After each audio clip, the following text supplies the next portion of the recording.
Par où commencer ? San Bernardino, cette satanée ville dans laquelle je suis coincée. Moins de 200 000 habitants, de vieux bâtiments qui s'effritent, un soleil qui vous brûle la peau, un taux de pauvreté approchant les 35%, et pour finir, un réseau de trafiquants qui effraie les pauvres citoyens. Pour faire court, cet endroit regroupe tous les ingrédients d'une vie bien médiocre et sans avenir. J'ai toujours voulu partir d'ici, mais mes parents adoptifs, Carlo et Nonna, étaient trop attachés à leur petite maison de famille. Pourtant, il n'y avait aucun avenir pour moi dans ce foutu patelin. D'ailleurs, l'argent se faisait rare à la maison. Carlo ne pouvait plus bosser à cause de son dos, et Nonna faisait parfois le ménage pour gagner quelques sous. J'ai donc cherché du travail pour les aider, et à l'âge de 17 ans, j'ai décroché un job. Vendeuse dans un magasin de chasse, le Hunter Billy Store. C'est mon ami d'enfance Aaron Spencer qui m'avait pistonné, car son père, qui est le shérif de la ville, est accessoirement aussi le propriétaire de cette boutique. Cela me permettait d'avoir le frigo un peu plus rempli, mais pas assez pour que Nonna arrête de travailler définitivement. L'avantage, c'était que grâce à ce job, je m'étais découverte une nouvelle passion. La chasse. Non seulement j'étais une as du tir, mais en plus j'avais développé des compétences en traque d'animaux. Le truc, c'est que j'y prenais un certain plaisir.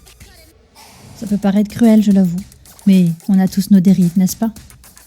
Ma vie se résumait donc à travailler, chasser et passer du temps en famille. Et cela encore. Et encore.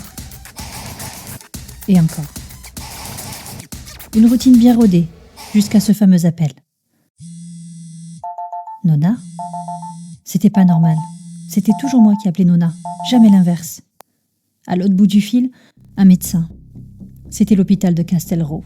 Nonna était dans un état critique, un problème au cœur selon le médecin. Je ne comprenais pas tout ce qu'il me disait. Je sentais le sol se dérober sous mes pieds, mais je n'étais pas prête pour la suite. Les montants des soins s'élevaient à plus d'1 an de salaire.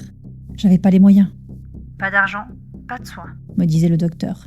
La règle du capitalisme qui régnait dans ce pays. Mais je ne comptais pas abandonner. Hors de question. Nonna m'avait recueilli malgré mon passé et m'avait offert le plus beau des cadeaux qu'un enfant puisse avoir. Un foyer aimant et soudé. Je devais trouver cet argent.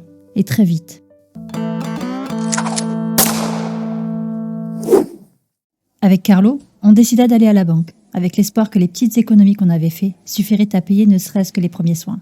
C'était sans compter sur l'attitude hautaine et dédaigneuse du banquier, qui n'avait clairement pas envie de recevoir des gens comme nous, les gens d'en bas. D'abord, il nous fit attendre pendant près d'1 heure. Cela semblait être une éternité. Puis, il nous fit entrer dans son bureau, nous serrant à peine la main, et il se replaça comme si de rien n'était derrière son ordinateur. Soudain, il prit un plaisir monstre à nous annoncer que les comptes étaient vides. C'était impossible, on alimentait ce compte tous les mois. Certes, c'était de petites économies, mais il devrait y avoir au moins 2 mois de salaire. Le banquier montra son écran. Des chèques avaient été émis par Nonna à l'ordre de l'hôpital. Carlo tomba au sol. Elle savait qu'elle était malade, et elle ne nous a rien dit. Il perdait ses moyens, mais je ne devais pas m'écrouler aussi. Il fallait que je tente autre chose. Je réfléchissais. Mais c'était pas mon truc de réfléchir. Généralement, j'agissais, et ensuite je réfléchissais. Un prêt ? Je pouvais demander un prêt. Je mettrais la maison en gage, et ensuite... Cette pourriture de banquier m'interrompit, et lâcha un rire médisant. Mon salaire était ridicule, et la maison ne valait que dalle. J'ai senti l'envie de tout exploser. Finalement, on repartait de la banque sans rien.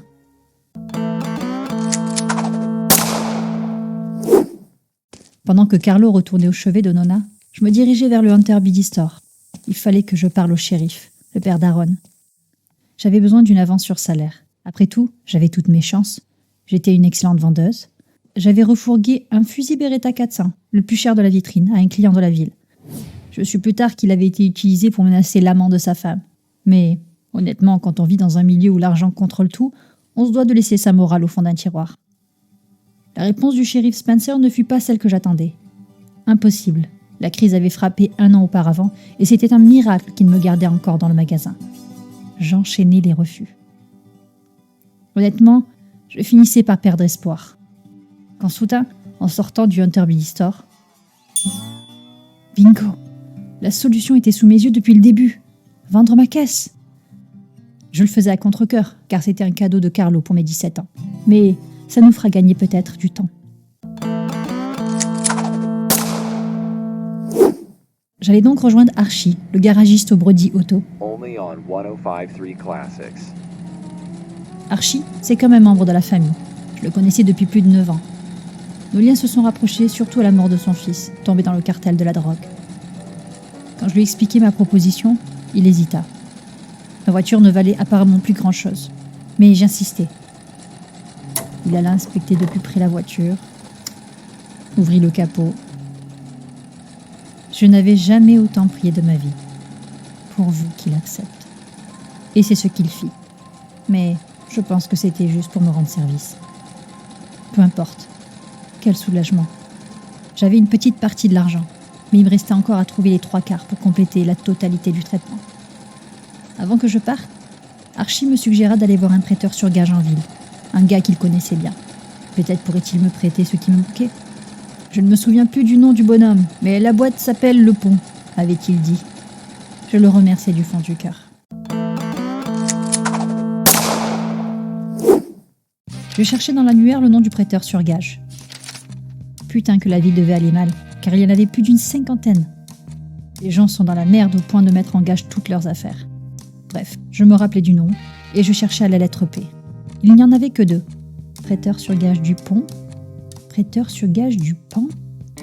Il me semble que c'était celui du Pan. Je n'avais plus qu'à me rendre là-bas et faire en sorte de ressortir avec l'argent. Mais parfois, la vie vous réserve des surprises auxquelles vous n'êtes pas prêt.